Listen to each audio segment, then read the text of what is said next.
What does a 25-year-old German tailor, a silk top hat, and one of these have in common? Well, apart from giving us what would arguably be the most eclectic Venn diagram of all time, this unlikely trio throw up dust clouds of captivating narratives that give us a story of family intrigue, a daring transatlantic pursuit that takes a Scotland Yard inspector right into the middle of the American Civil War, and an improvement to railway safety that changed irreversibly the experience of rail passengers forever. On the 9th of July 1864, 69-year-old banker Thomas Briggs boarded the 2150 service from London's Fenchurch Street to Chalk Farm.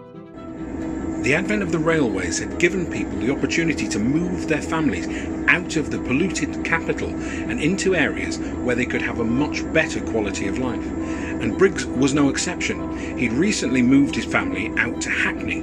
The journey seemed to pass off without incident, at least for the first 4 stops, when 2 passengers boarded the compartment that Briggs had entered at Fenchurch Street and found it to be covered in blood. His bag was still there, and there was a black beaver hat on the floor. Benjamin Ames, who was the guard, telegraphed Hackney Wick Station, and the train was terminated there and searched. Meanwhile, driver Arthur Elkin had been driving his train towards London and had stopped when he'd seen a suspicious shape in the gloom. Thomas Briggs had been beaten, robbed, and thrown from the train. Barely breathing, Briggs was taken by driver Elkin to the Milford Bridge pub, where he died from his injuries. Now, Scotland Yard were keen to deal with this incident speedily.